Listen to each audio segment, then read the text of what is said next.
Good evening. You're watching the news from the Sultanate of Oman Television. First, the headlines. Within the aim to provide private sector with qualified Omani leaders, the first batch of the National Program for the Chief Executive Officers is launched. Omani citizens are the highest in Gulf in percentage of owning private residencies. World Tourism Organization adopts an idea of establishing an observatory for sustainable tourism in the Sultanate. And industrial investment volume in Nizwa Industrial Estate reaches 190 million Omani riyals, and Omanization percentage in the estate is around 48%.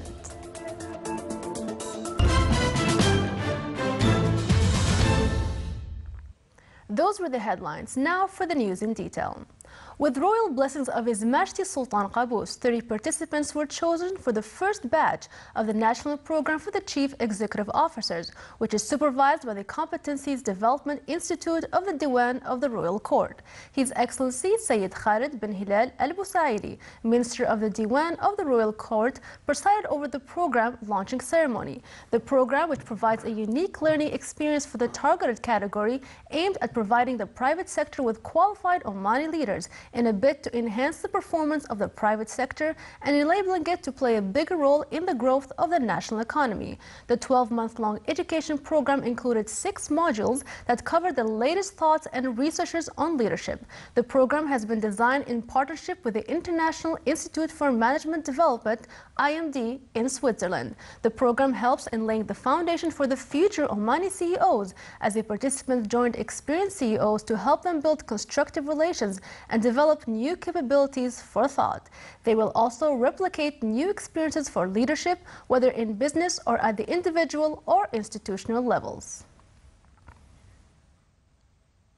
Omani citizens are the highest in the Gulf in percentage of owning private residencies. This came at the Oman Real Estate Conference in Muscat today. More details with Saif bin Khalfan Al-Kindi in the following report.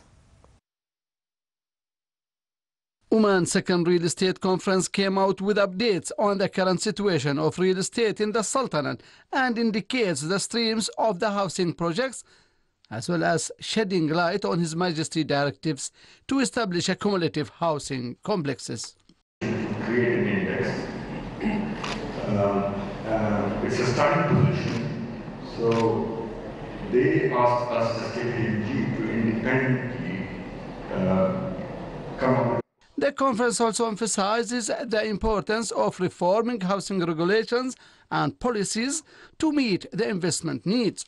The reason why oil prices have decreased sharply over the last,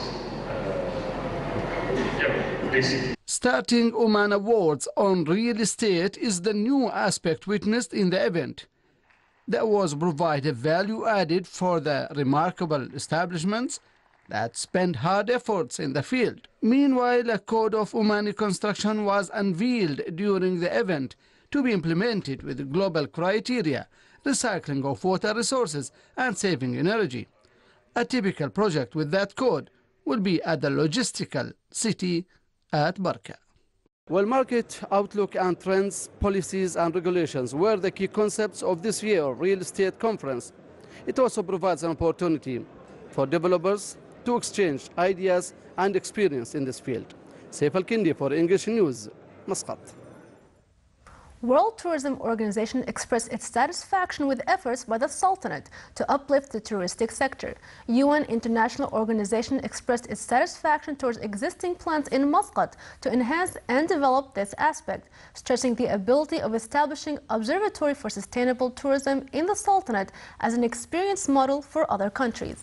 This came during a workshop organized by the Ministry of Tourism to apply sustainable tourism indicators, which included primary study by field visit to Bandar Al Khayram area in Muscat, with the participation of a number of international experts. The 3-day workshop inauguration was presided over by His Excellency Mohammed bin Salim Al Toubi, Minister of Environment and Climate Affairs, with the presence of a number of their excellencies. Still to come in our news bulletin. Reviving Omani tradition comes within activities of the first equestrian festival in the wilaya of As-Suwaiq.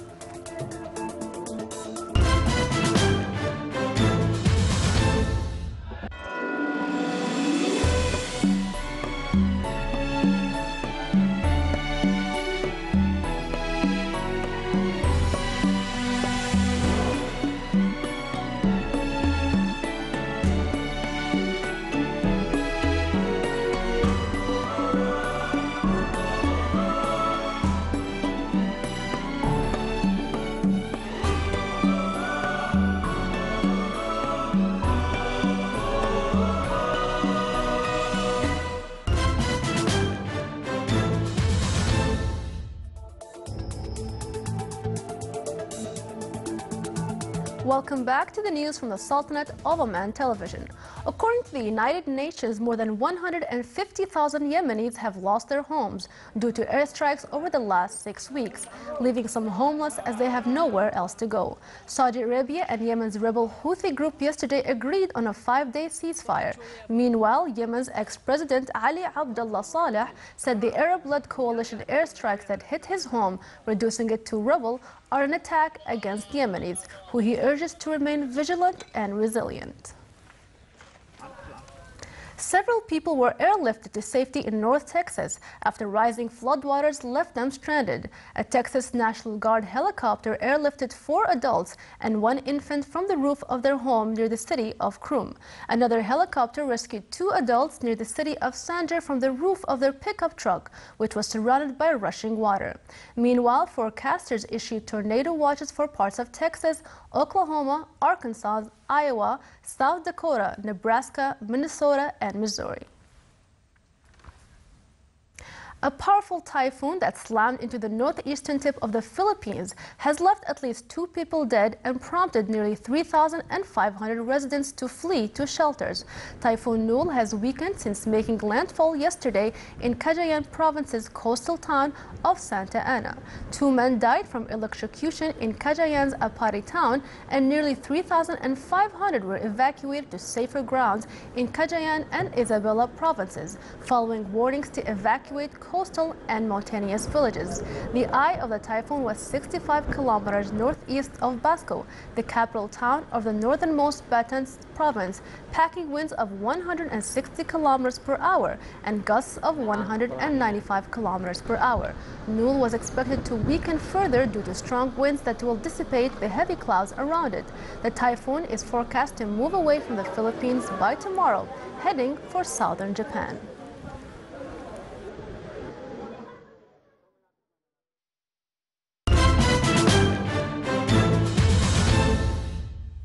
In order to enhance health services quality provided to patients, the Ministry of Health inaugurated today e-National Health File System under the auspices of His Excellency Dr. Ahmed bin Mohammed As-Saidi, Minister of Health. The e-system links all patients' files in various health units affiliated to the Ministry of Health with ID number, which makes the patient's data accessible to hospitals and health institutions in the Sultanate. This project ensures good health care practices for the patient. The Public Authority for Electricity and Water in a statement said that the efforts are being exerted in the last 24 hours by the operating company of the water desalination plant in the wilaya of Sohar. The company managed to reoperate the 3rd boiler in the plant and started to pump water to the main tanks. The statement stressed that the company is currently working on the last distillating unit, and it is expected to take a few more days due to sending some parts outside the Sultanate for repairing. The authority is currently pumping water to the tanks in the wilayas of the Governorate of South Baltana, which also continue to distribute water through tankers to the citizens, in addition to supplying bottled water through distribution points in those wilayas. The disruption of water continue in the governorates of North and South Baltana due to the shutdown of the water desalination plant in the wilaya of Sohar. Citizens complained that there are no alternative solutions to avoid this situation, and they called for an immediate solution to this ordeal, such as water tankers. They also called the authorities concerned to do regular maintenance of water pumps and pipelines of the plant. Another complaint was that the price of water by tankers increased sharply from 15 Omani Riyals riyals to 30 Omani riyals. After a successful participation with the international rescue teams in Nepal, the National Team for Search and Rescue, affiliated to the Public Authority for Civil Defense, returned to the Sultanate. The team participated in search and rescue operations in Nepal after the earthquake which killed thousands of people. This participation, which gave the Omani team a good experience to deal with such disasters, is considered the first mission for them outside the Sultanate. Industrial investment volume in Nizwa Industrial Estate in the Governorate of Al-Dakhiliya reached 190 million Omani riyals. The latest statistics indicated that Omanization percentage in the estate reached around 48%. The estate, which included industries in oil and gas sector, building materials, logistics sector, and plastic, is considered as one of the important places to develop small and medium enterprises in the Governorate. More than 4,000 workers are employed in Nizwa Industrial Estate, who said that working environment is good in the estate. 18,000 institutions and companies registered in Oman Chamber of Commerce and Industry in the Governorate of South Baltana showed a yearly increase in the number to 2,000. This was revealed by the meeting of institutions of supporting business in the Governorate of South Baltana. The meeting, which is entitled Government Services, Investment Facilitation and Economic Development, was presided over by His Excellency Sheikh Hilal bin Saeed Al-Hajri, Governor of South Baltana. The meeting recommendation will contribute in highlighting mutual vision for uplifting economy sector in the Governorate. A logistics city in the Governorate of South Al-Baltana is under construction, and it is expected to start operation in the first quarter of the coming year. This was stressed by Engineer Hamoud bin Salim Al-Sadi, Chairman of Oman Chamber of Commerce and Industry Branch in the Governorate of South Baltana, for the Sultanate of Oman Radio and Television. A forum was organized in the Governorate of Dhofar for the representatives of touristic offices of German tourism company Resiland. The 5-day forum witnessed a participation from 450 representatives of German tourism companies. It aimed to acquaint the participants with the touristic features of the Governorate. The forum is organized each year in a different country.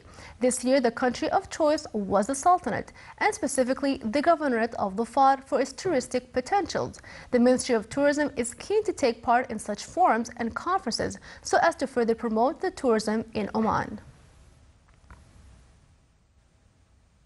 Reviving Omani tradition and transferring its detail for the new generation came within the activities of the first equestrian festival in the Wilayat of Suwaiq. The festival witnessed a participation of more than 60 horsemen from various wilayas of the Sultanate, where they competed in presenting equestrian scenes in addition to Omani singing art.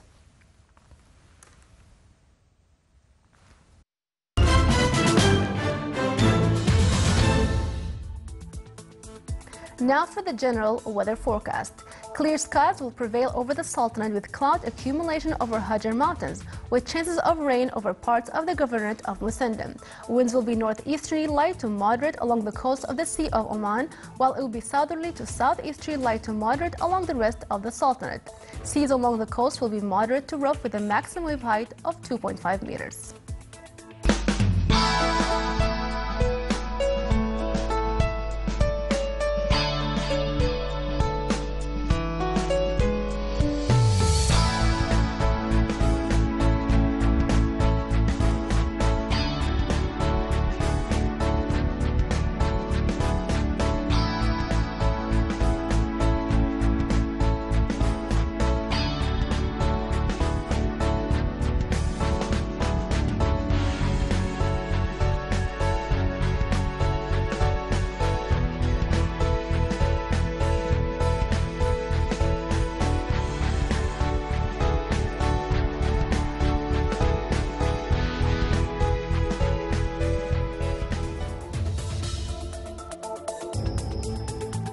This is the Sultanate of Oman television. Before we end tonight's bulletin, here are the main points once again. Within the aim to provide private sector with qualified Omani leaders, the first batch of the national program for the chief executive officers is launched. Omani citizens are the highest in Gulf in percentage of owning private residencies. World Tourism Organization adopts an idea of establishing an observatory for sustainable tourism in the Sultanate. And industrial investment volume in Nizwa Industrial Estate reaches 190 million Omani riyals, and Omanization percentage in the estate is around 48%. With that, we come to the end of tonight's news bulletin. From all of us here at the newsroom and the studios, it's good night.